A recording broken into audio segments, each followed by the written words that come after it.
So I went on Twitter the other day and asked you guys to ask me questions about the new DLC Dragon's Teeth, and luckily some of you guys responded because I do now have the questions that I'll be answering in this video. So all the questions are about Dragon's Teeth and are just my opinion, because I wanted to do an original Dragon's Teeth video and not like everyone else does, so that's why I decided to make it a Q&A video. Now also, that is the reason why I highly recommend that you follow me on Twitter, so you can keep up to date with all of the stuff that I do, and also it is the easiest way to interact with me, and there is a link to my Twitter in the description as it has always been.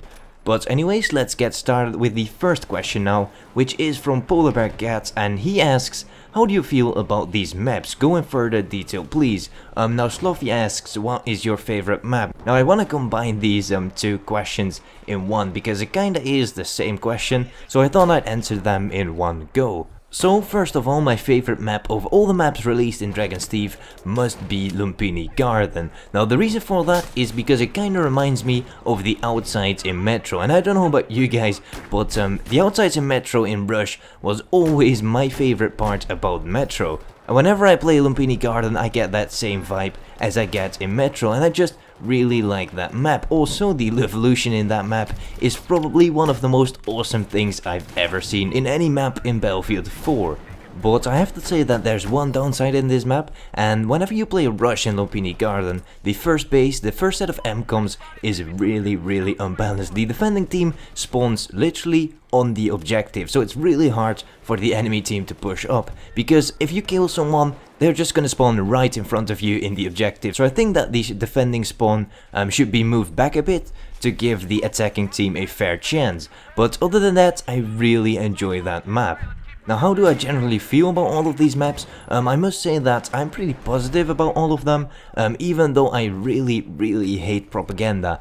And the reason for that is whenever I play on that map, the frame rate drops tremendously. I don't know, it's probably just on the Xbox One or on the consoles, but I think it is because of all the trees, and with that snow, the anti-aliasing, it just makes it very difficult for the Xbox One to run this map. So I don't really like that map and the frame rate drop, even though I must say that this map is probably one of the most beautiful looking maps in the whole DLC. But just because of that frame rate drop, it just ruins it for me, and I don't like that map.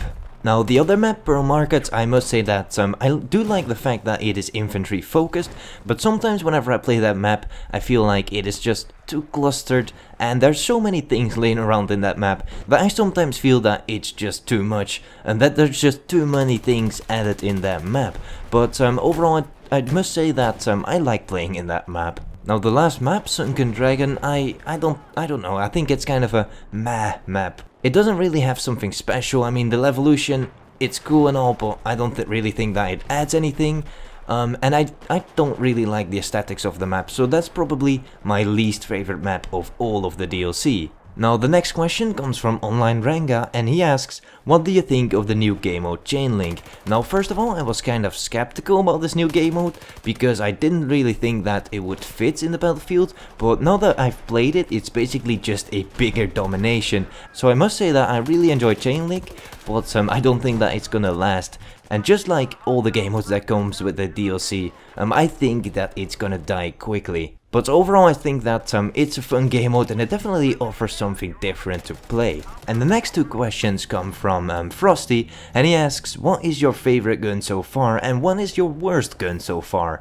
So to answer your first question, my favorite gun so far, I don't really have one favorite gun. I actually do have a favorite new setup, and that is the CS5 with the Deagle. And of course I think when I have to choose between those two weapons, I'd go for the Deagle, just because I was playing Call of Duty 4 for a really long time and the Deagle is such an awesome weapon. So that must be my favorite gun, but also the CS5, as you'll see me playing with the CS5 and the Deagle on Lumpini Garden, that's probably what I like playing the most, my favorite setup in my favorite map. Now the reason that I like the CS5 is because it is a close quarters aggressive recon sniper, and it just really fits into my playstyle, and I really enjoy the aesthetics of the gun, and I think that it's just a good performing gun. So together with the Deagle, I think it is a deadly setup, or at least that is my opinion. Now my least favorite gun in this DLC must be the Bulldog.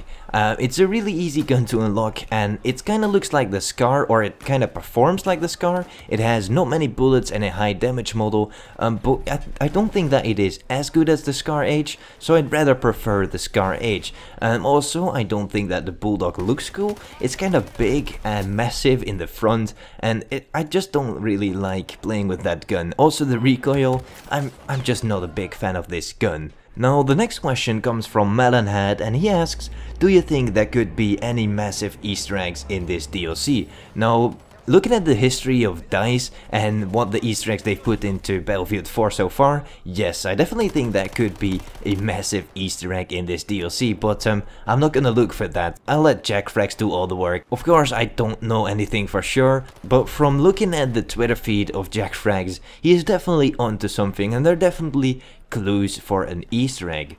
Now, the final and last question comes from Flipshine, and he asks, how many times have you defibbed Flipshine? Now, I can give you a very quick and simple answer: once, in the very first community event. So there you go guys, there you have it, all my opinions about Dragon's Teeth all in one video. So the video is coming to an end right now, and if you enjoyed the video, then don't hesitate to hit the like button, as it really does help me out a lot.